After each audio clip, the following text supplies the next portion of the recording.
आं उन्दैनिफ्रायनो बर' बिजोंजों फरायबाय थादों आं जोंनो दा बर' बिजोंखौनो नांगौ बर' आयदाखौनो फरायगोन आरो ना बर' बिजोंजोंनो औ जों बर' बिजोंजोंनो फरायगोन जिहेतु आसाम सोरखारा जुदि बर' बिजोंजों फरायनायखौ जुदि होआब्ला नोंथांमोना मा जों गोख्रोङै दाबि खालामगोन आरो बिगियानखौ जोङो बर' रावजोंनो फरायगोन जों बर' रावाव फरायबोबाय थानाय बेनिखायनो जोंनो इंलिसखौ नाङा बर'खौनो नांगौ साइन्स और मैथ इंग्लिश नालागे आमाक एसामिस फैगोन आगोपरे आमी एसामिसते पढ़ी आइछि आसाम सरकारनि जि पलिसि लानाय बेयो जोंनि थाखानाय बिजों बर' राव हिसाबै जिहेतु आसाम सरकारा जोंनि 90 सिडुलाव हाबनाय जि राव बेखौ जोङो सिगांनिफ्रायनो जिहेतु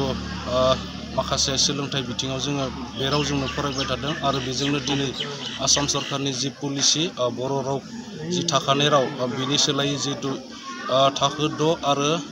थाखो 6नि जिहेतु सानखान्थि आरो बिगियान आयदा बे मोननैखौ जिहेतु इंराजि आयदायाव आसाम सरकारा जिहेतु फरा बिजाब हिसाबै थिसनदों आरो बेखौ जों बर' बिजों हिसाबै आरो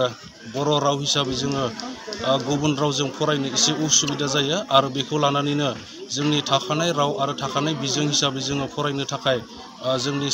माखासे फरायसा बिथांमोना जिहेतु सिगांनिफ्रायनो जिहेतु फरायबाय थादों आरो बेजोंनो दिनै जोङो आसाम सरकारजों जों खुद्रिसारदों दिनै जिहेतु गोसोम बेस गाननानै जिहेतु जों खुद्रिसारदों जाहाथे जोङो बर' रावजोंनो आरो बर' बिजोंजोंनो जाहाथे फरायनो मोनो बिनि थाखाय आरो इंराजि आयदाजों जोङो माब्लाबाबो फरायनो हानाय नङा बिनि थाखाय जोङो बड' साहित्य सभा आरो दुलाराय बर' फरायसा आफाद हिसाबै जोङो दिनै गोसोम बेस गाननानै जिहेतु खुद्रिसारनाय हाबाफारि बेखौ लादों जुदि आसाम सरकारा बे खुद्रिसारनाय हाबाफारिखौ जुदि मानिनानै लायाब्ला आसाम सरकारा जुदि बेखौ जुदि गनायनानै लायाब्ला जोङो गुबुन हाबाफारि लानाय जागोन इयुनाव जाहाथे जोङो थाखानाय बिजों हिसाबै जोङो बे रावजोंनो फरायनो मोननांगोन आरो बेखौनो जोङो गुबुन हाबाफारिनि गेजेरजोंबाबो जोङो बेखौ खुद्रिसारनाय हाबाफारि बेखौ लाबाय थानाय जागोन थाखो जिसेआव मुं थिसननो हांखुर जानाय फरायसाफोरनि थाखाय मोनसे गोनां फोसावथाय रौता नर्थ इस्ट पाब्लिक फरायसालिया नोंथांमोननो मोनसे गोजोनथाव खौरां लाबोदों CBSE जों गनायथि मोननाय रौतानि मुंदांखा नर्थ इस्ट पाब्लिक स्कुलाव दायो थाखो 10नि मुं थिसननाया सोलिगासिनो साइन्स आरो आर्ट्स मोन्नैबो स्ट्रिमनि थाखाय रौतानि नर्थ इस्ट पाब्लिक स्कुलाव मुं थिसननाया सोलिगासिनो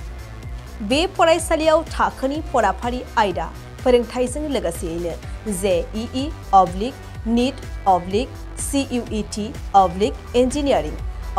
मेडिकल एन्ट्रेन्स आनजादनि थाखाय उफ्रा फोरोंथायबो होनाय जायो बे फरायसालियाव बिजाब बाख्रि फरायसाफोरनि थाखाय हस्टेल आरो गेलेनाय मोसानाय बायदि बायदि केरिकुलार एक्टिभिटिसनि सुबिदा दं गोसो गुदुं फरायसाफोरा दिनैनो दानो नैबे मबाइल नम्बर 8638605769 नङाब्ला 9435184298 आव थोंजों सोलोंनो हागोन